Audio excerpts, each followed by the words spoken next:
Hey, so I'm glad you found this video. This is actually inspired by a book I'm in the middle of reading right now. The details are in the comments below, and so consider this a dramatic interpretation, almost word for word, of a portion of chapter 1 of the book that I'm in the middle of reading, right? So I guess I'm not in the middle, I'm at the beginning. But it's very moving. I've heard the author speak personally, and it's very, very interesting. So anyway, let me get to the point.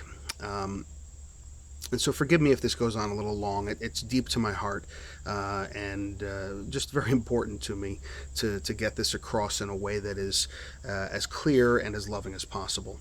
So most people, if not all people, are familiar with September 11th, 2001, and the attack and the tragedies that took place in New York City and around mostly the Northeast here in the United States. We are aware of the 3,000 plus lives that were lost in New York City alone, which is what I'm focusing on at this point. We are aware that the 2 World Trade Center towers fell, and especially for those of us who are in the metropolitan New York area, it's a very deep and moving experience. I would almost say traumatizing. It does touch me in a way that is very significant, which I won't get into right now. But almost everyone in this area, Metro New York, or within a couple hundred miles of New York, knew someone, family member, friend of a friend, whatever it may be, that was either directly involved or touched very closely by that event.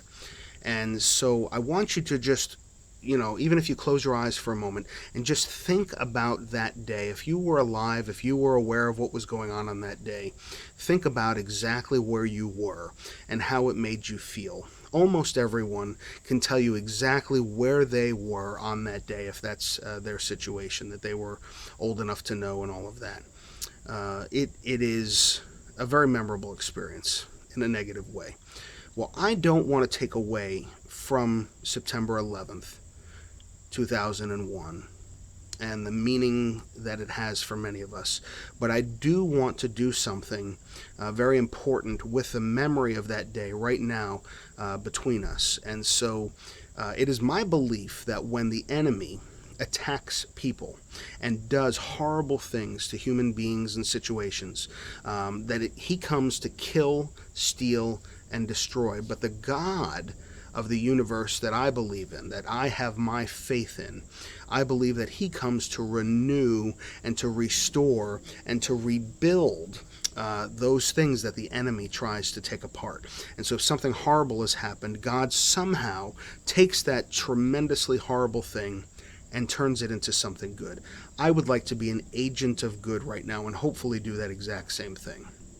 So forgive me if this is touching too close to home for some of you. I hope it doesn't. I hope that you can hear the message and my heart, which is trying to speak through this, and hopefully it'll be something good. So I want you to imagine that you're watching the television. The towers have crumbled and fallen, and there are 3,000 plus people that have lost their lives. You're not aware of the number yet necessarily. Maybe you're calculating in your head like I was. But approximately 2 hours into you watching or listening to the news, gathering with family, doing whatever you did on that day, all of a sudden the news like abruptly stops and they go, another event has taken place. In Chicago, the Sears Tower has been attacked and it has been taken down. And for argument's sake, let's just say that there's another 3,000 people in that tower. So now you have 6,000 people in the course of 2 to 4 hours.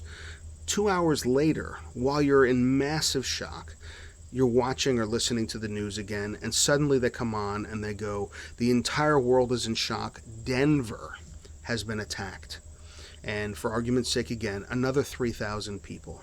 So every 2 hours, something is happening. The entire world was already on high alert. Now they're on military lockdown, martial law, jets are being scrambled to every major city. Whatever you can think of that the world's governments would do, they're doing now. It's rocking the world. The response is just absolutely phenomenally large on a global scale.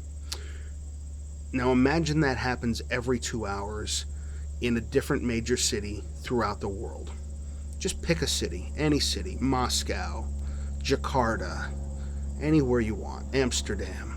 Just continues. Every 2 hours, you get news of some place being attacked, and 3,000 lives are lost every time. Hard to imagine, hard to believe, hard to stomach, very unreal in its possibility, right? Wrong.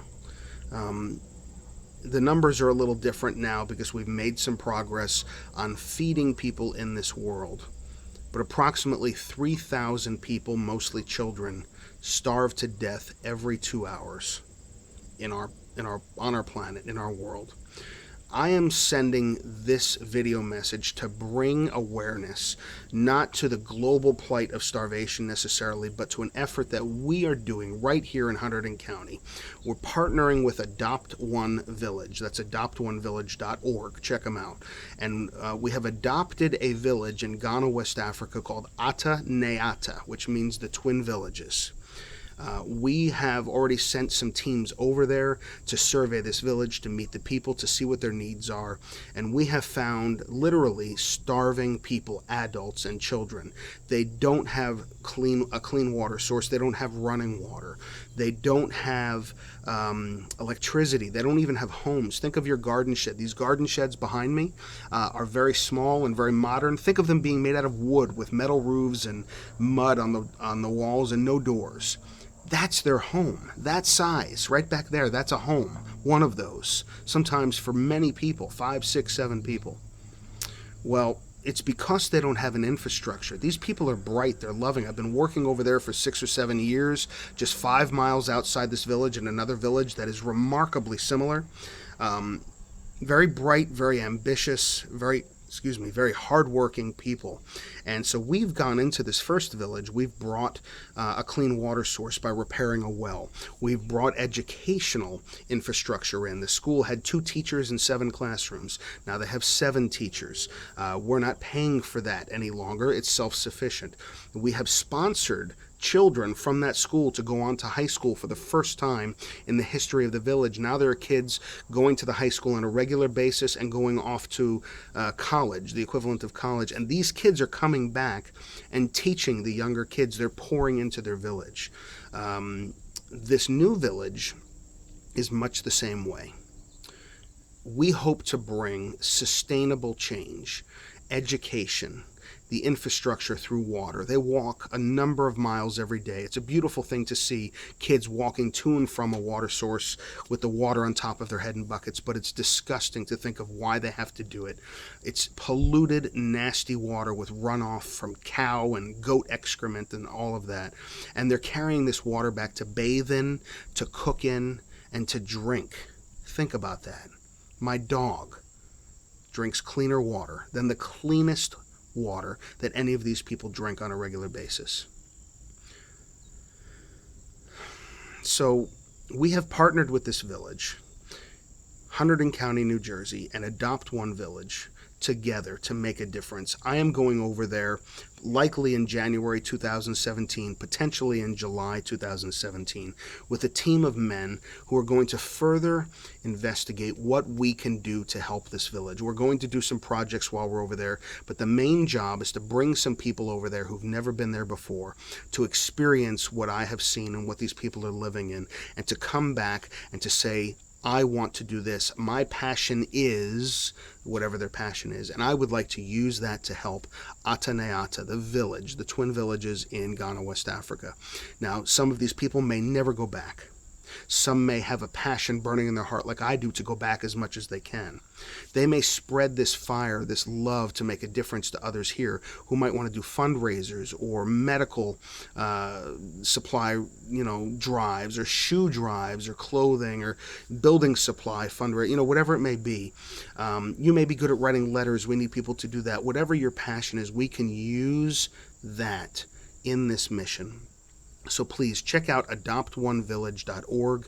If you feel moved to do so, please give financially. It's the most helpful thing you can do, but that is not why I'm sending this. I would like to find partners here in Hunterdon County, New Jersey, who will join us in the vision and mission of adopting Ateneata. Thank you very much. And again, check out the comments below. You'll be able to see the name and the title of the book along with the author. Again, this is from the first chapter of that book. It's a very moving book. I've heard the whole story. I'm just starting to read it. God bless you. Have a great day.